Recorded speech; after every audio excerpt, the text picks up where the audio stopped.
Ahí estamos grabando y les voy a compartir la pantalla sobre lo que nos toca ver hoy día. Entonces, voy a abrir también el chat por si alguien quiere hacer preguntas por ahí. El tema que ya hemos estado viendo durante algún rato ya es cuando ya tenemos este mundo en donde tenemos objetos que se componen a través de puntos, ¿cierto? De los puntos, cuando yo los uno, voy a establecer relaciones entre esos puntos y así voy a poder generar segmentos. Cuando ya empiezo a unir segmentos, voy a poder generar caras. Cuando uno caras, ya voy a poder generar elementos volumétricos. Incluso hoy en día ya hay mallas que trabajan directamente con poliedros generales, ya ni siquiera necesitamos trabajar solamente con tetraedros. Los tetraedros es como una pirámide de Giza, la pirámide de Egipto, pero la base en vez de ser cuadrada es triangular. Ese era el tetraedro, lo que conversamos un ratito en la clase anterior. O, otro elemento que se ha utilizado durante mucho tiempo para hacer simulaciones geométricas son los hexaedros.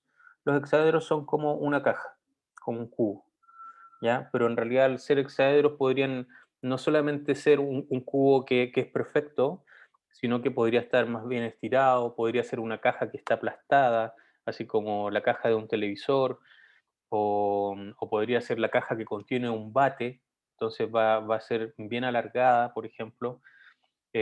También no es necesario incluso que hoy en día las caras sean estrictamente coplanares. ¿Qué significa eso? Que si yo tengo un cuadrilátero, eh, antes habían restricciones y bueno, en realidad todavía para algunos métodos numéricos todavía siguen existiendo, de que los cuatro vértices que definen mi cara cuadrangular tienen que ser coplanares, es decir, yo los debo poder posicionar en el mismo plano. Sin embargo, hay otros métodos numéricos hoy en día mucho más avanzados que ya no tienen ese tipo de restricciones, entonces de los cuatro puntos de mi cara cuadrangular yo podría, o sea, obviamente voy a tener siempre al menos tres que van a estar en un plano, en el mismo plano, porque a partir de tres puntos yo siempre puedo definir un plano, pero el otro punto de la cara cuadricular yo lo puedo sacar de ese plano. Entonces, eso significa que como que tengo una especie de curva dentro de mi cara de cuatro vértices, pero en el fondo, para efectos de simulaciones numéricas, eso ya se obvia porque lo que importa más bien es el nivel de conectividad entre los vértices que más bien que el nivel de coplanaridad de las caras.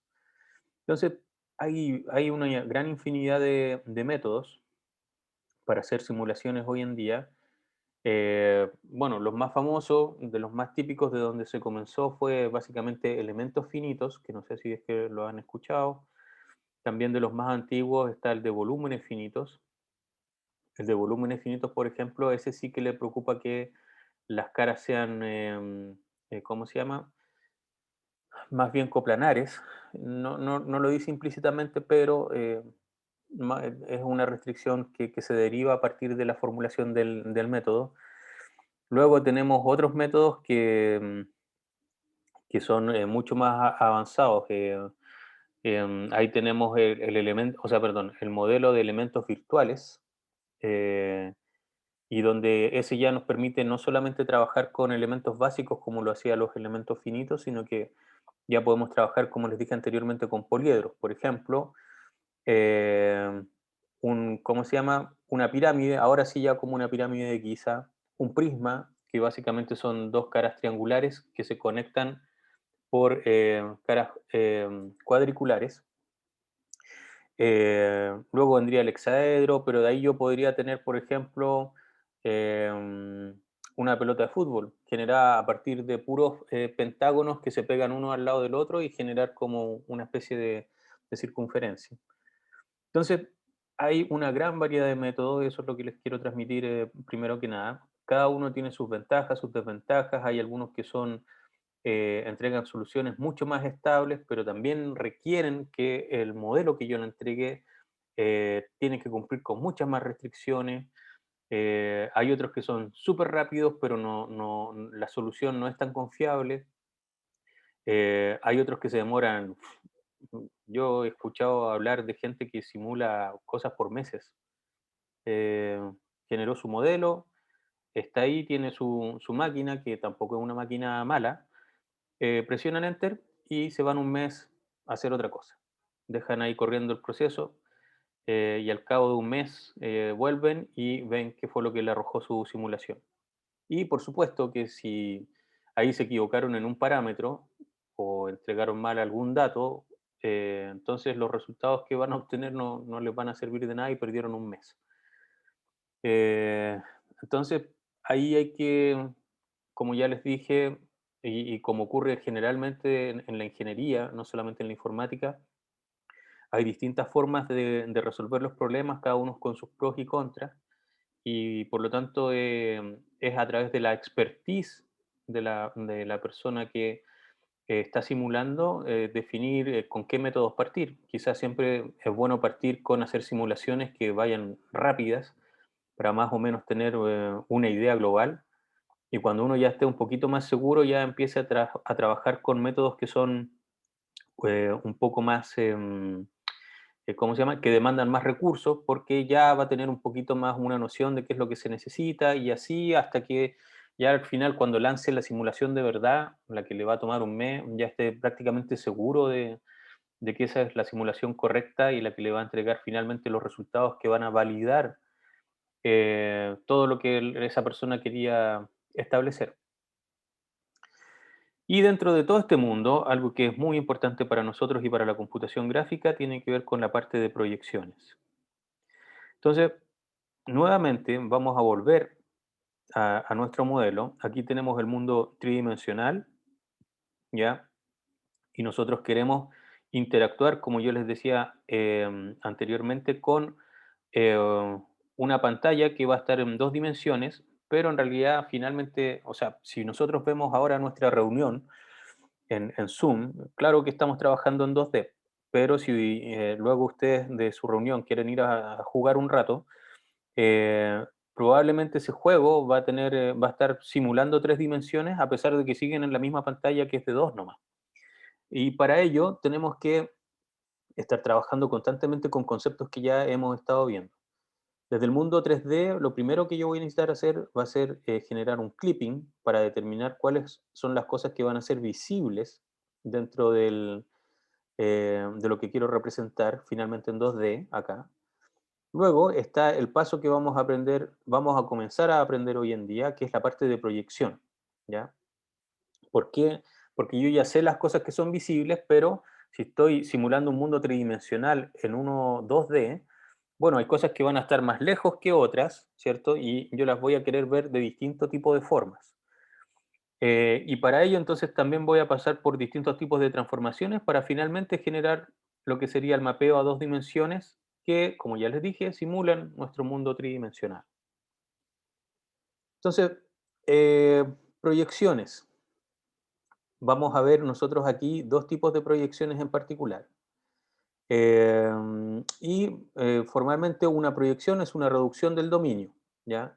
Si yo tengo un punto que está en Rn, ¿ya? N puede ser cualquier dimensión, y lo quiero llevar a un punto que está en una dimensión m, generalmente con m menor que n, entonces necesito pasar por el concepto de proyectar.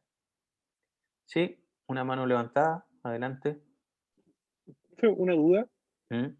Estos algoritmos de reducción de dimensionalidad es casi lo mismo que se ve en, en redes neuronales, en todos los ramos con que tenemos que reducir dimensionalidad, o es Eh, totalmente distinto. ¿Cómo se llama? Es el concepto, es el mismo, porque queremos reducir efectivamente dimensiones. Sin embargo, en general, lo que vamos a hacer nosotros siempre aquí en la computación gráfica, vamos a reducir el problema siempre a pasar de tres a dos dimensiones. Eso es lo que siempre vamos a querer hacer. ¿Por qué? Porque en realidad no sé, no tenemos pantallas de una dimensión ni no nos interesa trabajar en una sola dimensión. Lo que sí tenemos son generalmente pantallas en dos dimensiones. Algún día vamos a masificar, yo creo, tener pantallas 3D, que sería básicamente tener hologramas, y que tampoco estoy tan seguro de cómo funcionarían, hay toda un área a desarrollar. Y cuando tengamos ya ese tipo de pantallas realmente tridimensionales, es decir, verdaderos hologramas, así pensando ya en Star Wars o cosas por el estilo, ahí ya no vamos a necesitar hacer mapeo porque en realidad lo que vamos a estar grabando, ya vamos a tener grabaciones en tres dimensiones y lo tenemos que representar en algo que también es 3D, así que ahí no hay que transformar nada. Pero hoy en día, como nuestras pantallas son 2D y nosotros queremos emular tres dimensiones, necesitamos hacer esta transformación. Y entonces vamos a ver dos proyecciones. Una es este tipo, en donde vamos a representar todo punto se va a ir a un plano de proyección, ¿ya? Y en este otro tipo vamos a tener un centro de proyección. Entonces los puntos no se van a representar paralelamente hacia acá, sino que queremos llevarlo a lo que sería cuando hicieron dibujo técnico, si alguna vez lo hicieron, el famoso punto de fuga, y ver entonces hacia allá cómo en un plano que va a intersectar entre medio, cómo se vería esta foto, pensando que son todos rayos que van desde la posición donde realmente están hoy en día y se conectan mediante un vector hacia el centro de fuga, por así llamarlo, o centro de proyección, que es como lo vamos a llamar nosotros. Esas son las dos más importantes que nosotros vamos a analizar, sin embargo hay muchas otras. Por ejemplo, plana, vamos a hablar de proyecciones planas, tenemos el ojo de pez, ¿cierto? Cilíndrica, tenemos el Cube Render, y vamos a ver un poquito esos ejemplos. Esto, hoy en día ya estamos todos acostumbrados, sabemos que esto es básicamente como una GoPro, ¿cierto? La GoPro lo que hace en el fondo, intentando maximizar el campo de visión, es generar efectivamente este ojo de pez, que en realidad está emulando eso, un verdadero ojo de pez, porque como los peces tienen un ojo a un lado y otro al otro lado, que en realidad entre ellos nunca están apuntando hacia el mismo lado, ellos construyen de otra forma la imagen en relación a nosotros. Nosotros generamos, ¿cómo se llama? Una imagen utilizando los dos ojos apuntando en la misma dirección, y eso también nos da un concepto de profundidad inmediatamente. Pero los ojos de pez, como están a lados completamente opuestos, desarrollan este tipo para generar un campo de visión un poco más amplio, y luego cómo lo procese su cerebro ya es otra cosa. Em, Tenemos la cilíndrica, que básicamente fue la que se utilizó para resolver el problema de cómo representábamos el mundo, ¿ya? Es decir, nosotros tenemos algo que va a estar inmerso dentro de un cilindro y queremos cómo se representaría sobre este cilindro para que en el fondo nosotros lo podamos ver como si fuera un papel, ¿ya? Aquí hay algo súper interesante, yo no sé si ustedes saben, pero por ejemplo, yo creo que casi todo el mundo está acostumbrado a ver esta foto del mundo, y de hecho, antes de comenzar la clase, me puse a buscar un poquito, porque yo no sé si ustedes saben que esto en realidad no representa realmente el tamaño de los continentes ni de los países. De hecho, aquí yo tenía una foto por acá. eh, ¿Hay alguien en el chat? Sí, ok. Miren, lo voy a dejar de compartir la diapositiva para compartirles otra foto. Y en realidad, si ven este mapa, este es un poquito más acercado a la realidad en cuanto a los tamaños. O sea, miren, por ejemplo, esta deformación. Eso es lo que nosotros estamos acostumbrados a ver cuando vemos la representación cilíndrica, pero en realidad eso no es más grande que eso que está realmente ahí. Rusia también se representa de una forma pero enorme. Em, y en realidad es sin duda el país más largo, o sea, perdón, más ancho del mundo. Pero fíjense, por ejemplo, Europa que se tiende a mostrar mucho más grande de lo que es. Por ejemplo, yo creo que casi sin duda Europa caerían fácilmente dentro de Brasil, toda Europa. Fíjense aquí en Noruega, Finlandia, bueno, todos esos países que también se ven generalmente como súper amplios. Y Canadá, Canadá también se ve gigantesco, pero en realidad no es tan grande.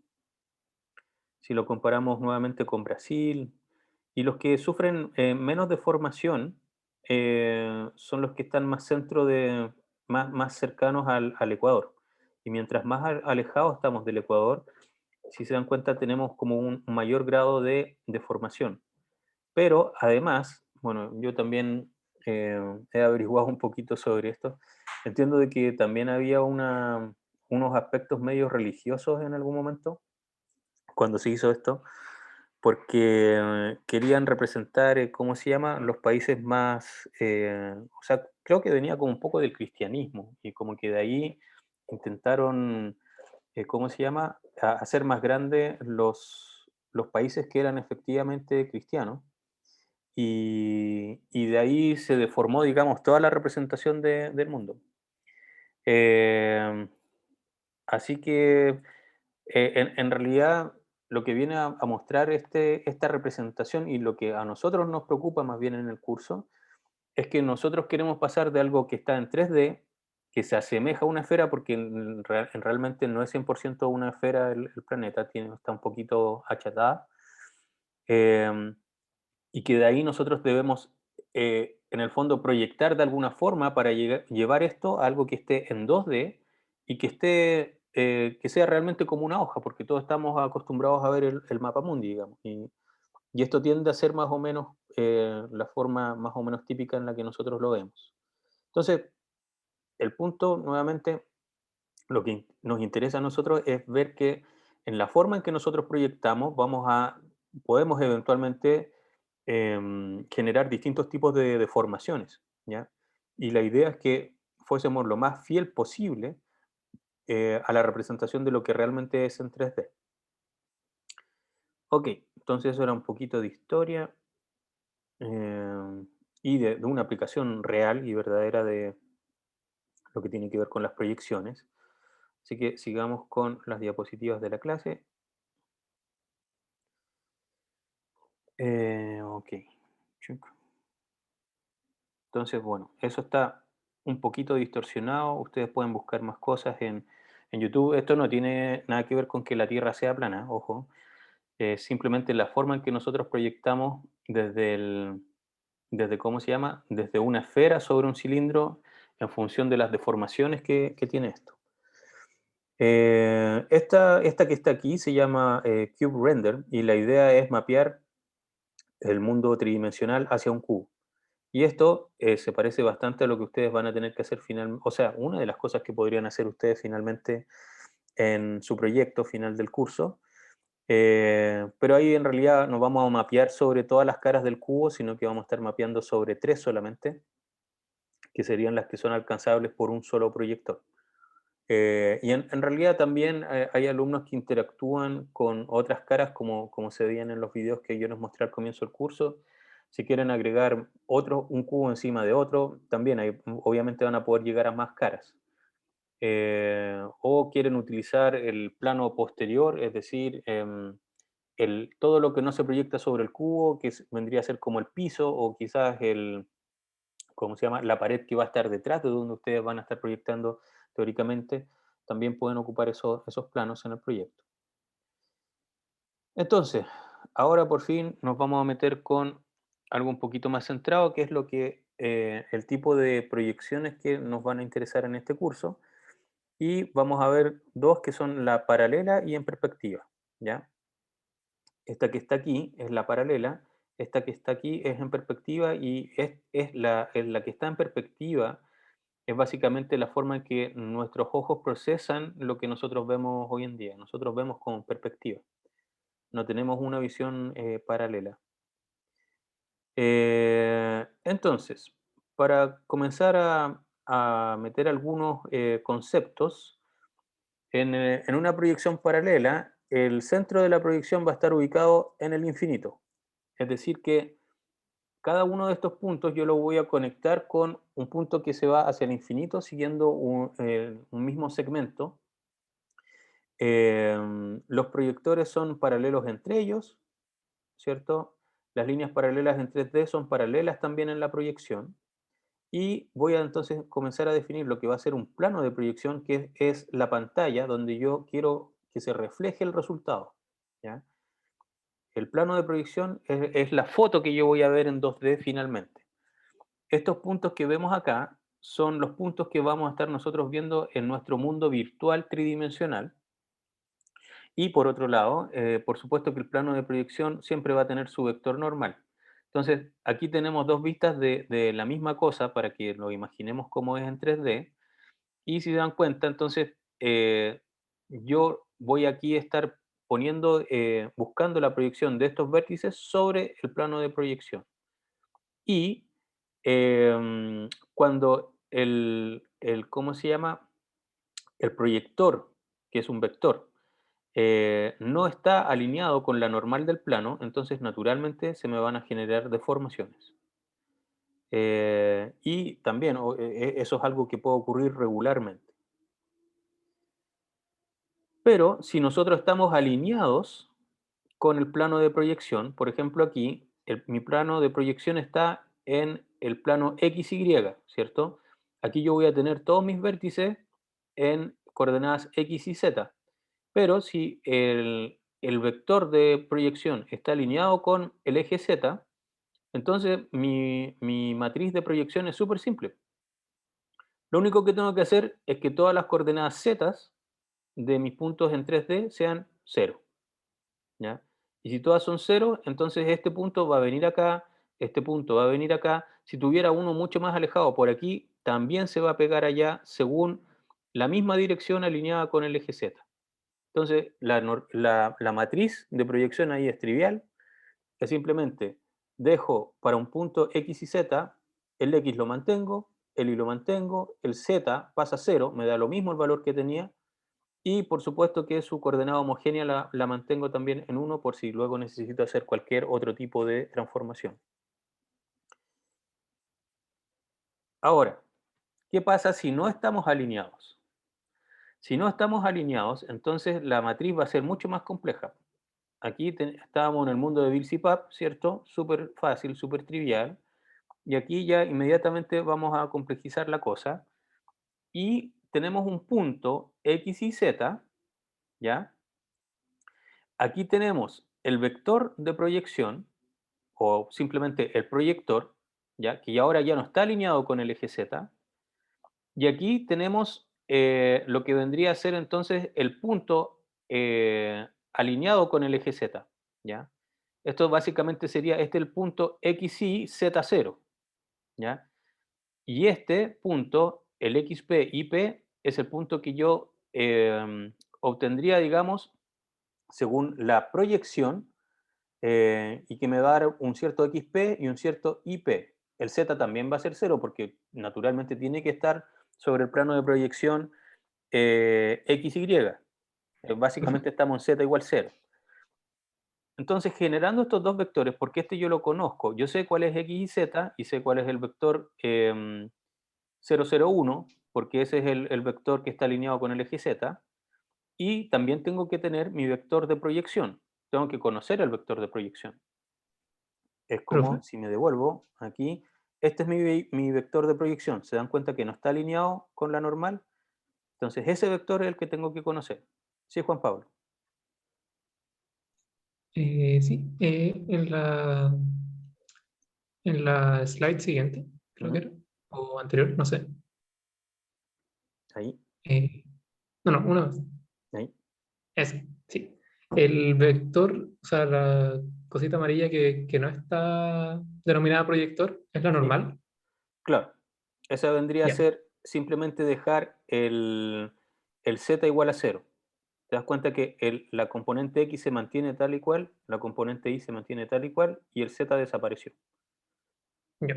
Y lo que nosotros queremos buscar es el punto xp y p, que vendría a ser siguiendo entonces esta dirección de proyección. Si me devuelvo aquí, básicamente el vector, o sea, perdón, el punto XY sería trasladar este como por acá, en donde este dije, ok, voy a hacer su z igual 0, y se pegó aquí.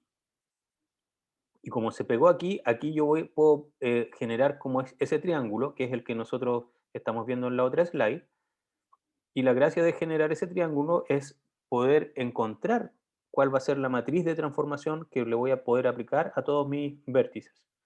Entonces, para ello, este lo conozco para encontrarlo, ¿cierto? XP y P.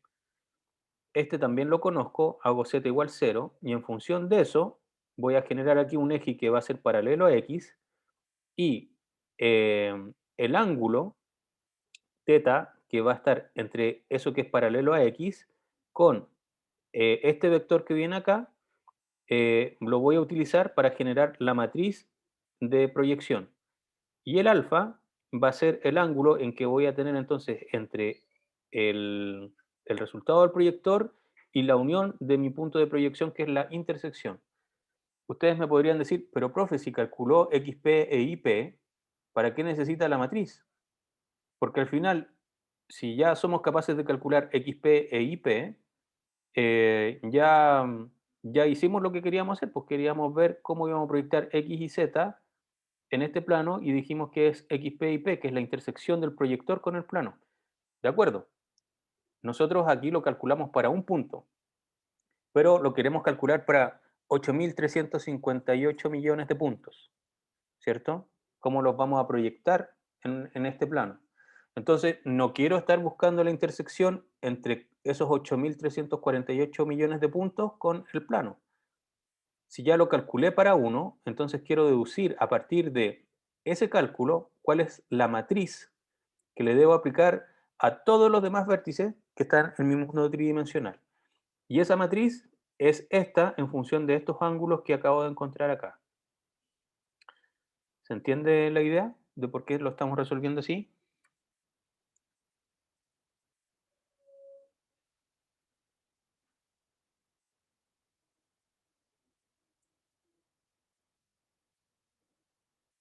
¿Sí? ¿Estamos bien? Claro, esta matriz se la vamos a aplicar a todos los demás vértices que estén en mi mundo tridimensional.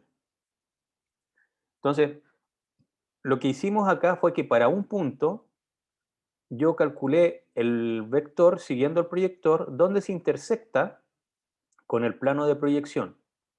Además, al mismo tiempo, hice que este punto, su coordenada z, valiese 0. Así que llegué y encontré este punto. Ahora que encontré estos dos puntos, puedo determinar en función de estos dos ángulos, teta y alfa, la matriz de transformación que le debo aplicar a todos los demás vértices tridimensionales de mi mundo, que podrían ser n millones de millones de millones, y ya entonces para cada uno de ellos no voy a tener que calcular la intersección entre el proyector y el plano. Simplemente calculo estos valores, que van a ser enteros, los calculo una sola vez, no los tengo que estar calculando a cada rato. Entonces voy a tener 1, 0, algo, una constante, 0, 1, otra cosa, otra constante, y aquí puro 0 en z, porque yo sé que al final el resultado me tiene que quedar con z igual 0. Si se dan cuenta, tanto este punto x, y como este punto x sub p y sub p, que es el punto de proyección, no tienen coordenadas z, están en z igual 0. Entonces por eso esto va a quedar en 0, y estos valores, los valores x e y, se van a ver afectados por su valor z multiplicado por estas constantes. Y, ¿cómo se llama? Y por último, este es para mi coordenada homogénea, que se mantiene igual. Juan Pablo pregunta, ¿hay posibilidad de que se rompa la figura al proyectarla? Interesante concepto. Tendrías que definirme qué es para ti romper. Porque pueden haber muchas formas de romper algo geométricamente. ¿Cómo separarlo? Claro, me refería, por ejemplo, si yo quisiera proyectar un cubo, Mm, o sea, claramente al proyectarlo ya no va a ser un cubo, pero mi mm. pregunta iba más allá si algunos puntos van a quedar tan separados que ya no va a ser como una figura homogénea. Ok, ya. Y justamente para que a todos les quede claro lo que estamos haciendo, me diste el pase de gol perfecto. Entonces, ahora voy a dejar de compartirles esta pantalla un poco. Me voy a salir aquí de la pantalla completa y les voy a compartir mi pantalla ahora, todo lo que tengo aquí. Y nos vamos a ir justamente al ejemplo de un cubo. Aquí yo estoy con un terminal. Yo voy a lanzar un pequeño programita de visualización que se llama GeoView. Tuc, tuc, tuc. Ok, voy a agrandar un poquito esto.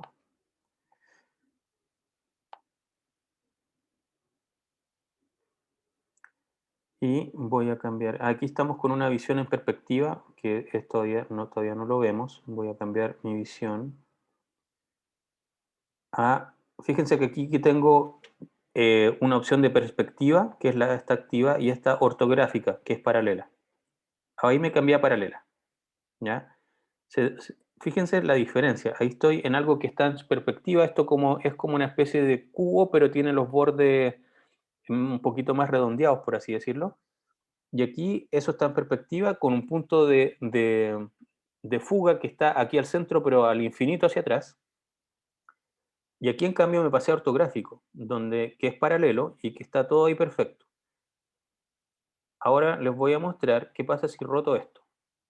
Ahí está mi cubo, mi especie de cubo redondeado, si quieren verlo así. Para que nos demos cuenta también qué es lo que va a pasar, yo lo voy a sumar ahora, perdón, vamos a ver arcos en este cubo. Aquí tengo arcos. El cubo que rodea a este cubo es un concepto geométrico que se llama bounding box, que es la caja más pequeña capaz de encerrar completamente a la figura geométrica que yo estoy representando, que es mi mundo. Entonces, aquí, por ejemplo, ¿qué más puedo hacer? Puedo sacar las caras. Este concepto es algo que ya yo les había mencionado de wireframe, que es como el alambrado de la figura geométrica. Eh, Volvamos al original. Y ahora volví al original, pero fíjense que ahora sí se ve la perspectiva. Se dan cuenta que esto está como medio enredado. En realidad todas las caras son iguales, pero si yo lo pongo así, ahí se supone que está centrado. Fíjense que aquí viene una cara, aquí viene otra, y las distancias como que no son equivalentes. Y esto es porque hay un punto de fuga aquí en el centro, que está al infinito hacia atrás, y que me está permitiendo ver cómo sería esta figura. Ahora, por fin, les voy a mostrar la proyección ortográfica. Fíjense que ahora voy a cambiar a ortográfico, es decir, proyección paralela. ¡Chanán! Todo se ve perfecto, ¿ya? ¿Por qué? Porque todos los puntos tridimensionales que estábamos viendo, ahora dije, todos ustedes tienen z igual 0, ¿cierto? Y todos esos puntos llegaron y se aplastaron. Eh, ¿Y por qué se ven así? Porque en realidad como el proyector va hacia el infinito, entonces aquí es la cara delantera de mi cubo está perfectamente alineada con la cara posterior de mi cubo. Y por lo tanto, como están todos perfectamente alineados con una proyección paralela, esto se ve así. Pero, ¿qué pasa si lo roto? Ahora lo voy a empezar a rotar. Miren lo que empieza a ocurrir. Fíjense que no es realmente perspectiva, porque las caras de abajo y de arriba siguen estando como completamente planas, ¿cierto? Y en algún momento, miren, ahí por ejemplo estoy alineado, más o menos alineado, pero, perdón, estoy más o menos alineado, pero estoy viendo como desde un eje, cómo se diría esto? Como viendo a través de una de las diagonales, por así llamarlo, ¿ya? Y si sigo rotando esto, en algún momento voy a volver a encontrarme con una alineación perfecta. Ahí estoy. De nuevo me alineé perfecto. O sea, no está perfecto, pero es la idea, ¿cierto? Pareciera que estuviese perfecto. Y si lo dejo rotando, puedo estar ahí. Un segundo que no tengo abierto el chat. Ahora sí. Eh, ok, Sebastián dice, viendo la arista.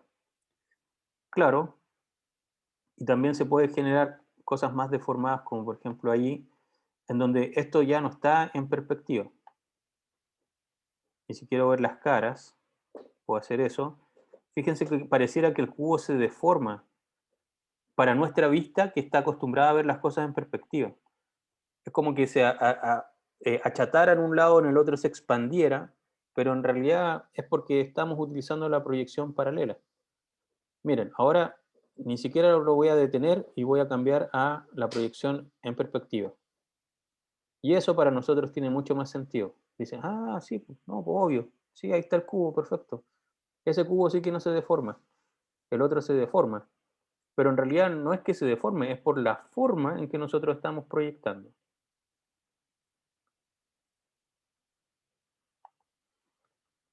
¿Se entiende? ¿Vamos bien?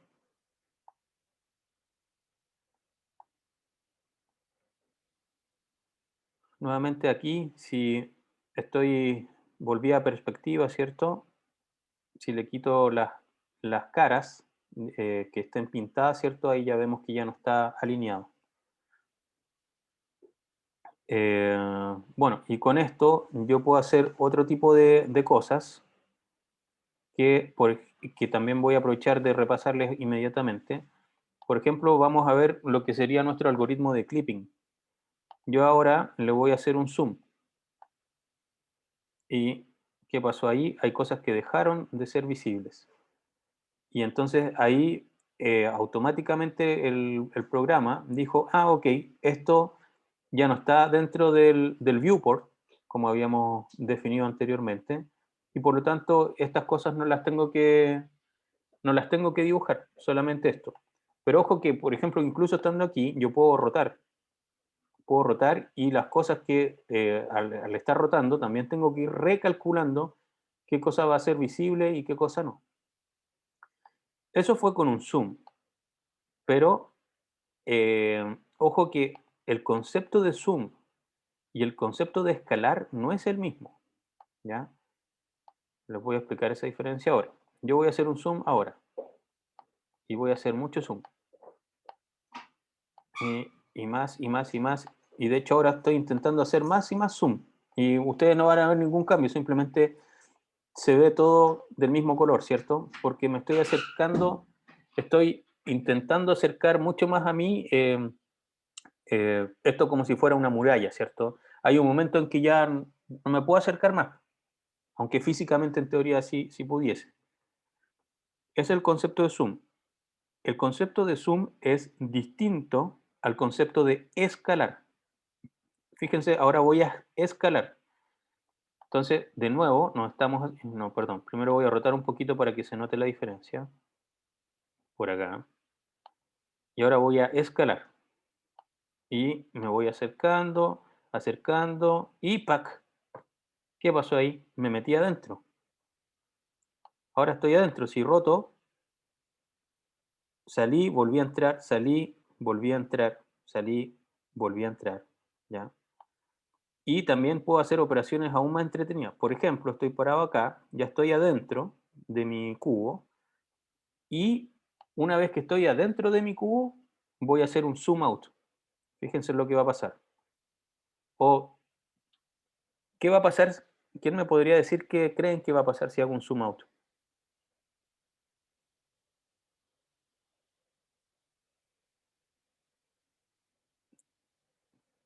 Me voy a salir del cubo, me voy a quedar adentro, y si me quedo adentro, ¿qué pasa? ¿Qué pasa si hago un zoom in desde aquí? Entonces, hay que pensar que yo ya les dije que las operaciones de zoom y la operación de escalar no son equivalentes, ¿cierto? Y yo para meterme dentro del cubo, lo que hice fue escalar. Si hago un zoom inverso, no debería salirme del cubo, porque para salirme del cubo tengo que hacer la operación inversa que hice para entrar, y eso sería escalar al revés. Voy a empezar a verlo de atrás, ¿ok? Entonces vamos a ver qué pasa. Voy a hacer un zoom out. Ahí estoy haciendo un zoom out. Y llega un momento que en realidad el software ya se empieza a marear. Se salió, pero en realidad, fíjense que puedo deformarlo así.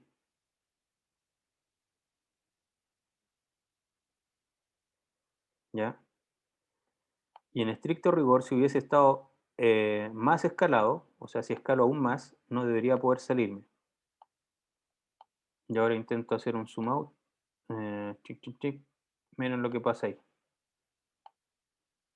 Ahí ya estoy, escalé tanto que ya el zoom out ya empieza a deformar absolutamente todo. Y un zoom in, si hago zoom in, no debería poder salirme de la figura, ¿cierto?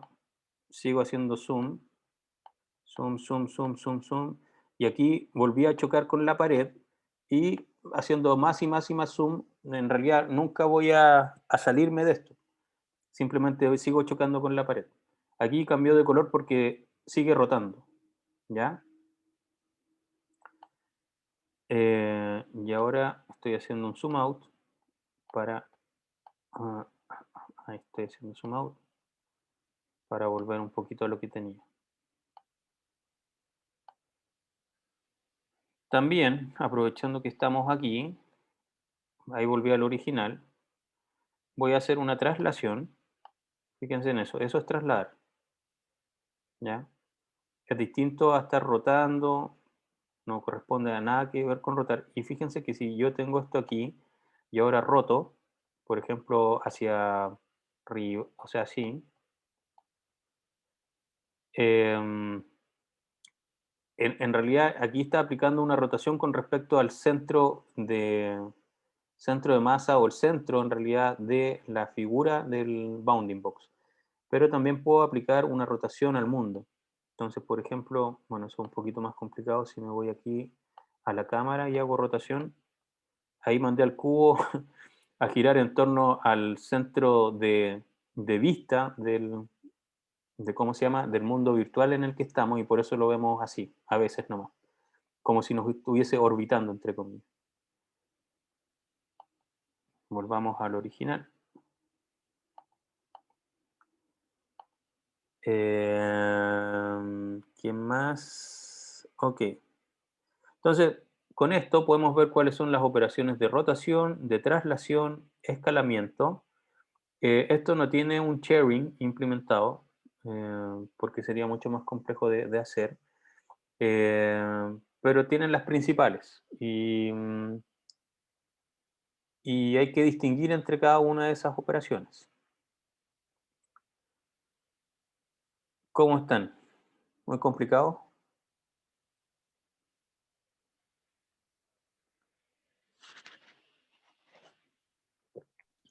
Es súper raro. No, es distinto. ¿La parte ortográfica o la parte de cómo se llama, de las transformaciones? Las transformaciones es que me confundí porque para mí es intuitivo ¿Mm? ver que si hacemos zoom in, vamos a chocar en algún momento con el plano. Ya, Pero la parte del zoom out, ver las deformaciones ahí ya fue muy enredado. claro.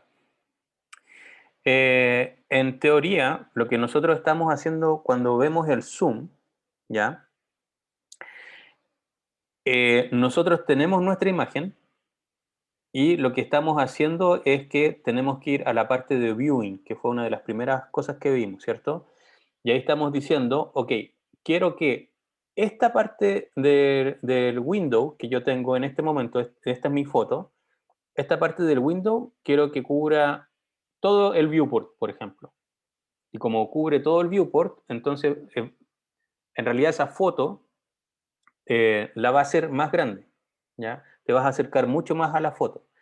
Pero en teoría no deberías poder traspasarla. Aquí cuando traspasamos haciendo un zoom out fue porque estábamos, bueno, es algo más bien de programación del software, pero en la teoría, haciendo zoom out, tú lo único que estás diciendo, la foto está ahí y además yo me voy alejando, así que quiero que cada vez se vea más grande, o sea, perdón, que lo que se refleje en el viewport se acerque cada vez más a todo mi mundo, a representar todo mi mundo. Entonces, como nos vamos alejando, entre comillas, entonces vamos a ver mucha más información de la que podíamos ver antes. El zoom in es enfocarse en una parte y el zoom out es salirse de esa parte y extraer para ver desde mucho más afuera, entre comillas, la misma imagen. Pero escalar es distinto porque cuando uno está escalando, está haciendo que el objeto crezca o se achique, ¿ya? Que el objeto, la representación del objeto crezca y si sigue creciendo, yo me voy a ir metiendo, en algún momento me voy a meter dentro de ese mundo. Y si sigue decreciendo, en algún momento me voy a salir de ese mundo y también voy a dejar de verlo, eventualmente cuando sea muy, muy, muy pequeño. Entonces, las operaciones de zoom in y zoom out tienen que más ver con escalar la imagen que yo estoy viendo global para hacerla más grande o más pequeña, pero la imagen. El escalamiento tiene más que ver con hacer crecer o enchiquecer, por así llamarlo, los objetos que están en mi mundo tridimensional. ¿Ven un poco la diferencia o no?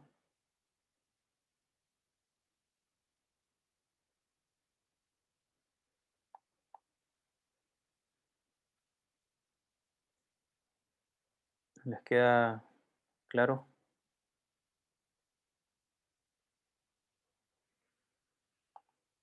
Y también para hacerlo más entrete,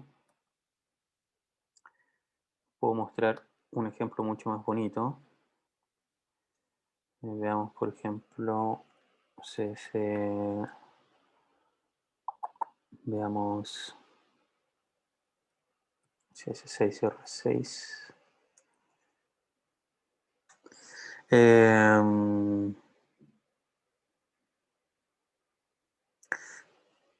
Sebastián dice, con otro objeto que sirva de referencia sería más notorio, pero lo entendí. Ok.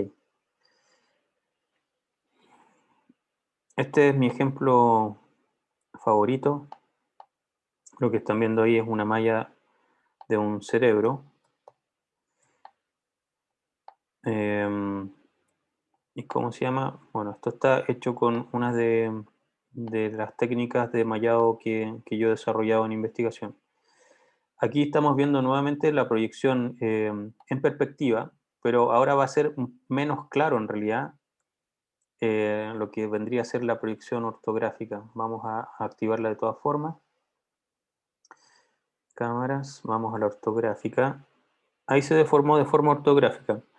En un cubo es más fácil de entender la idea porque hay cosas que están alineadas, pero en esto que no es tan, que uno no conoce, no está familiarizado por defecto con la representación geométrica, es más difícil. Y si de hecho, si desactivo aquí las caras, eso es lo que nosotros veríamos. Si roto, ya, aquí estoy con una representación, ¿cómo se llama? Estoy con la ortográfica, es decir, la proyección en paralelo. Y yo creo que nadie nota que hay una deformación, o sea, y si la pongo en perspectiva, ahí, ahora está en perspectiva, y es como que, pasa piola, en realidad, ¿cuál fue el cambio? ¿Qué pasó?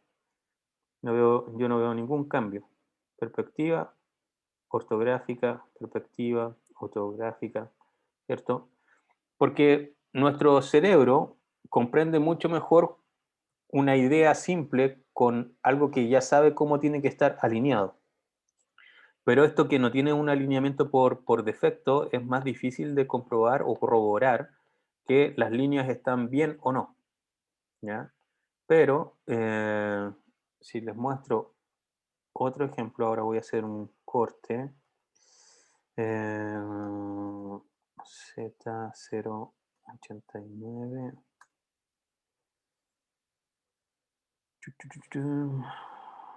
Ok, ahora le apliqué un corte a la malla Nosotros estábamos viendo el cascarón de la malla, pero ahora es como que le hubiese hecho un corte sagital, que se llama, y ahora estoy viendo la mitad del cerebro, si lo quieren ver así.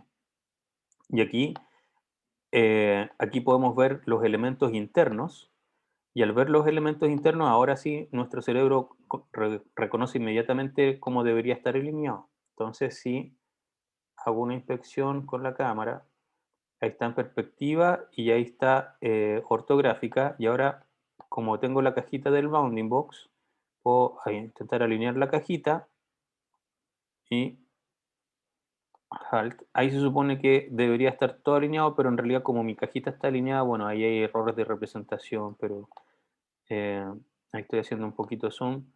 Ahí veo que están estas líneas perfectamente alineadas las una con la otra. Si cambio perspectiva, se vería así.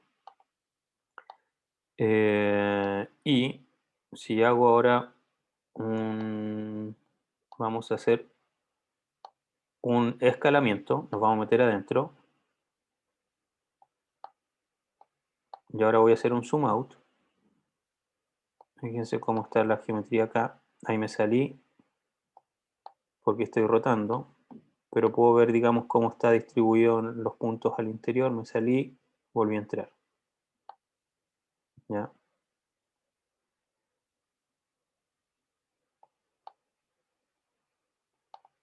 Y de hecho, si quisiera ver eh, motion faces, no. Si quisiera ver ahora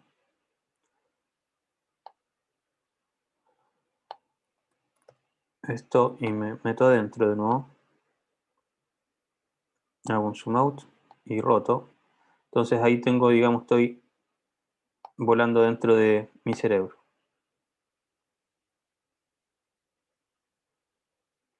Y ojo aquí con todo lo que está pasando. Imagínense que las caras, las caras aquí tienen un color definido, pero a medida que yo voy rotando, según el tipo de iluminación que tengo, perdón, ese color va cambiando.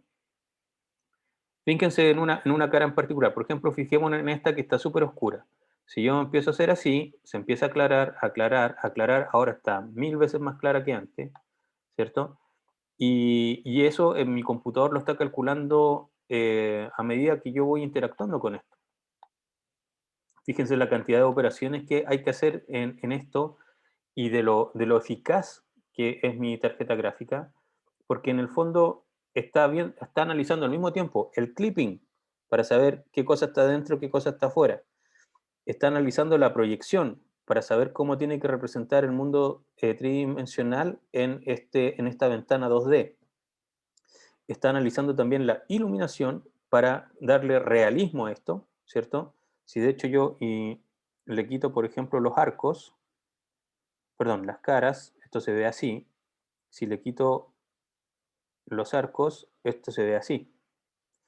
Y también puedo hacer cosas de suavizado, por ejemplo, esto era AS, sí, ven ahí suavicé las caras, y esto se acerca mucho más a cuando ustedes están jugando, digamos, y ven las cosas un poquito más lisas y no tan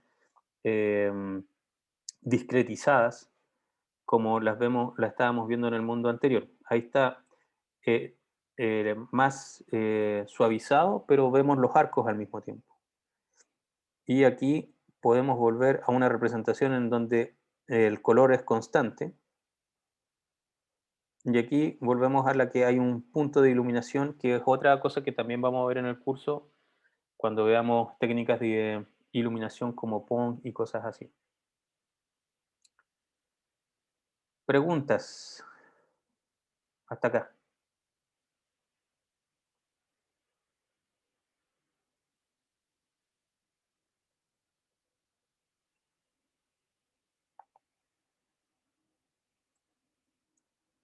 Ok.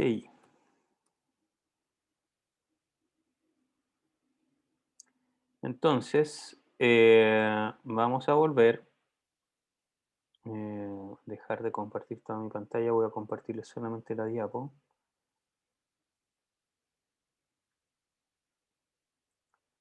Bien.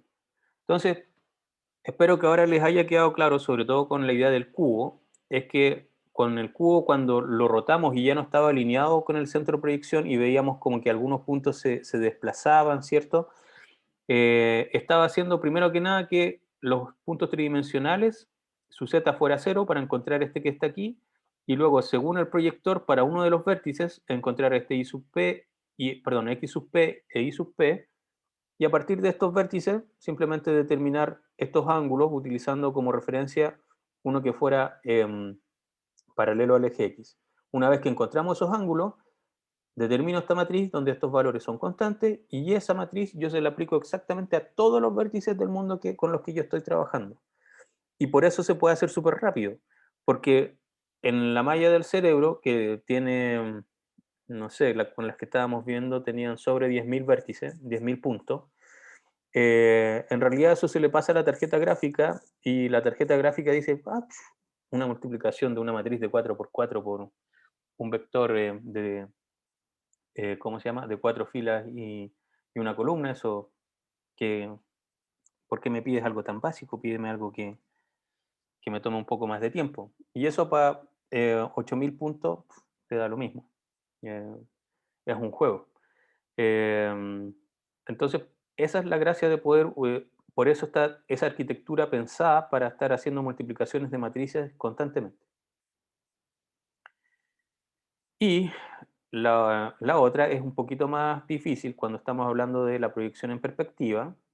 Ahora vamos a tener un centro de proyección que ya no va a estar en el infinito, ¿cierto? Y vamos a generar vectores de proyección para cada vértice que van a unir los puntos que están en mi mundo tridimensional con el centro de proyección. Y eso cuando yo lo corte con el plano de proyección, entonces voy a saber dónde se tiene que intersectar ese punto. Pero al igual que en el caso anterior, lo que voy a hacer más bien es encontrar una matriz y luego esa matriz se la voy a poder aplicar a los demás vértices. ¿Cómo se hace eso?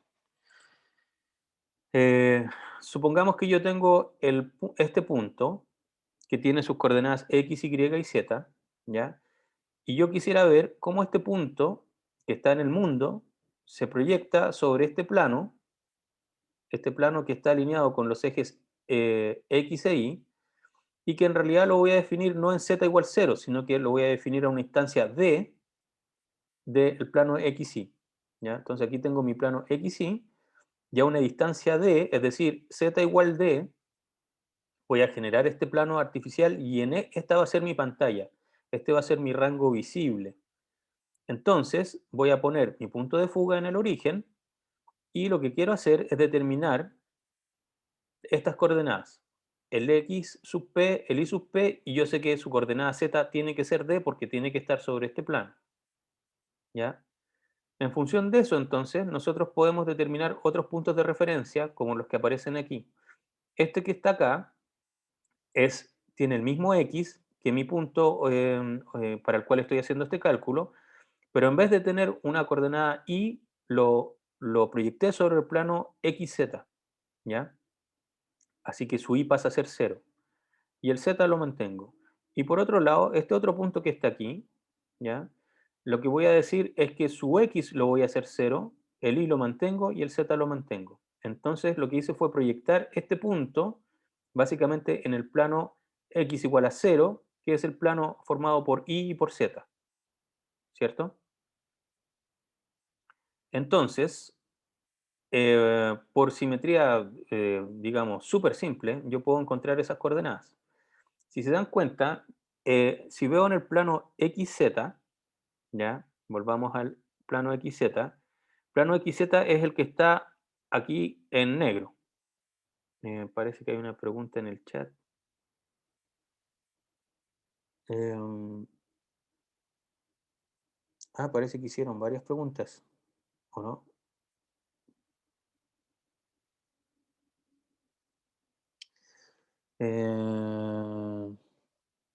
Juan Pablo, dijiste si el plano de proyección fuera el plano X, ¿todo se consideraría en el origen? Claro, pero ahí mi punto de fuga, ¿cierto? Estaría justo en el mismo plano. Y por lo tanto, ahí es como que todos los puntos se me van a ir al origen, básicamente. Porque otro punto que esté aquí, si se tiene que proyectar al plano donde justo está el punto de fuga, en realidad viene y se tiene que venir al origen, al 0, 0. 0. Entonces todos los puntos se van a ir al 0, 0, 0. Así que por eso no tendría mucho sentido. Se define el punto de fuga generalmente en el origen y se busca un plano sobre el cual proyectar. Naturalmente, fíjense también aquí que si yo empezara a mover este plano más hacia acá, es decir, que el D fuese más grande, ¿qué estaría haciendo yo? Mis puntos se estarían viendo más grandes, más pequeños. ¿Qué pasaría?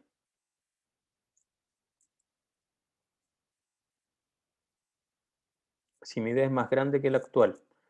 Claro, se empiezan a hacer más grandes. Es casi como estar haciendo un zoom in o out.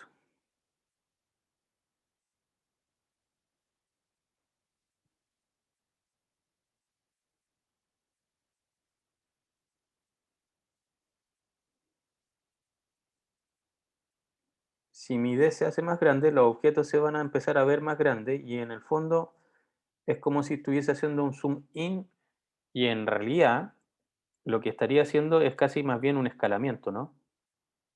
Porque en algún momento este punto, ¿cierto? Que yo lo estaba viendo acá, luego lo voy a dejar de ver porque lo traspasé según mi plano de visión. En cambio, si lo voy alejando hacia acá, es como si estuviese haciendo un escalamiento eh, hacia verlo cada vez más pequeño, ¿cierto? Y al final se ve todo en el origen y es un solo punto que está todo concentrado en el origen. Perdón.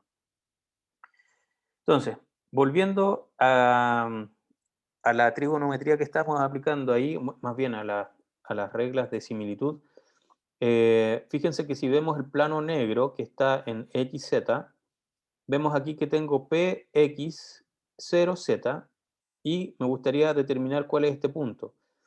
Y cuando determine este punto, voy a saber qué cosa es X sub P. Por otro lado, si considero ahora en el plano YZ, haciendo la misma simetría, cuando yo determine este otro punto, voy a encontrar cuál va a ser mi Y sub D, Y sub P. Y el D ya lo conozco porque es el plano donde estoy proyectando. Entonces, aquí está justamente lo que yo les dije. Este es el plano que está como en el suelo de la figura anterior. ¿Cierto? Tengo P que está en X, en 0 y en Z. Quiero encontrar esto, ¿cierto? Y entonces por regla de simplemente de simetría, puedo determinar que el X sub P es simplemente el valor de X dividido por Z dividido por D. ¿Ya? Y de forma equivalente, el Y sub P va a ser simplemente eso que está ahí, que es simplemente la coordenada Y del punto original, dividido por la razón entre Z y D. ¿Ya? Y Z es la coordenada Z de mi punto original, y D es la distancia del centro de proyección al origen.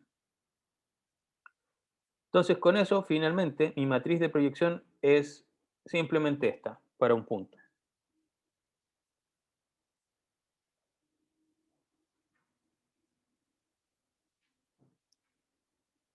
¿Entienden esta matriz o no?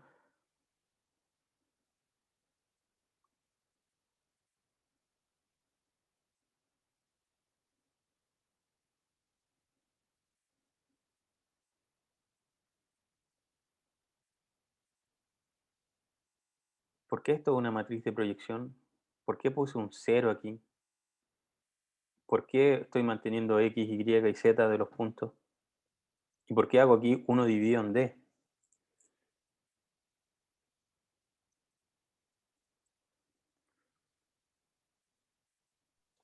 Fíjense que esta matriz me está diciendo que es la matriz de proyección y aquí al lado yo pondría un punto que va a tener sus coordenadas X, Y y Z, ¿cierto? Y un 1 después.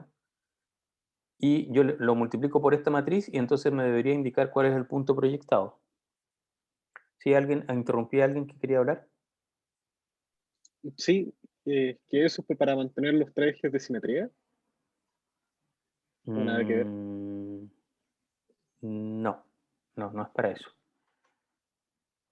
Si mi punto fuera x, y, z, 1, ¿cuál sería el resultado de multiplicar esta matriz por ese punto?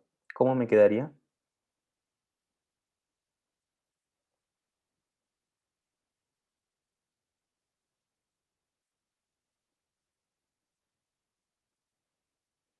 X, Y, Z y Z dividido en D, ¿cierto? Muy bien. Ese es el resultado de mi punto. Es decir, yo tenía el punto X y Z1 y esta matriz de proyección me dice que, ok, no hay ningún problema, tu punto final es el mismo X, el mismo Z, el mismo Y, perdón, y en cambio ahora tu coordenada homogénea, perdón, ya no es 1, sino que Z dividido por D. Pero nosotros siempre, siempre tenemos que trabajar en la coordenada homogénea 1, ¿ya? Entonces, si yo quiero que esta coordenada sea, la última sea un 1, ¿qué debo hacer?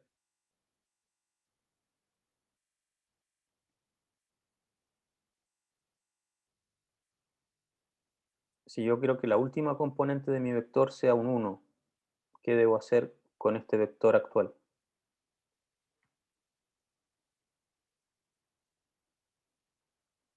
Multiplicar todo por d dividido en z. Correcto, ¿ya? Entonces, cuando multiplique todo por d dividido en z, mi nuevo x, ¿qué va a ser? Va a ser x por d dividido en z. Mi nuevo y, ¿cuál va a ser? Y por d dividido en z. Mi nuevo z, ¿cuál va a ser?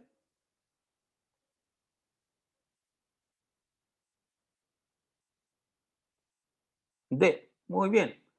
Y finalmente, la última componente homogénea me va a quedar 1, que era justamente lo que yo quería. Y fíjense aquí, ¿qué fue lo que dijimos? Que mi nuevo x, el xp, es x, ¿cierto? Por d dividido en z, ¿cierto?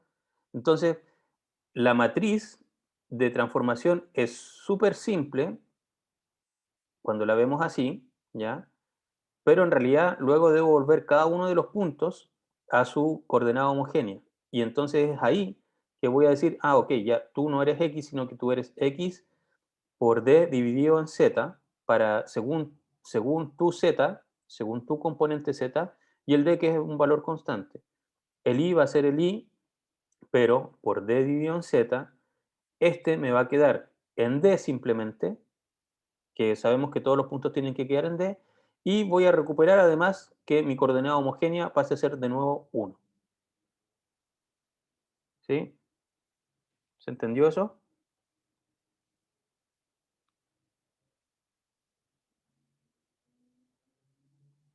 Perfecto. Bien, justo llegamos al límite de la clase y la próxima entonces sí que se va a poner, se va a poner compleja. Hoy día vimos la parte bonita, donde vimos cosas bien visuales, ¿cierto? Aplicamos varias transformaciones, vimos toda la parte espectacular, pero la próxima vamos a ver todo esto, que ahí sí que se pone feito, porque es como se hace lo que visualmente vimos hoy día con la matemática, ¿ya? Así que eso. ¿Alguna pregunta? Y voy a ver si alcanzo, tengo tiempo de traspasar esto a una nueva diapositiva, o sea, sobre todo esta parte que es la más fea, porque si no, quizás no la van a entender muy bien.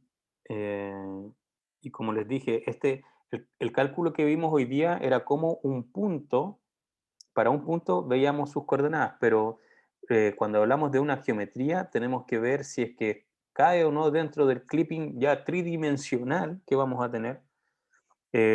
También tenemos que calcular un montón de otras cosas para figuras, no solamente para un punto. Así que en realidad eso es lo que se vuelve un poquito más feo. Ok, estaríamos entonces, dejo de grabar, dejo de compartir.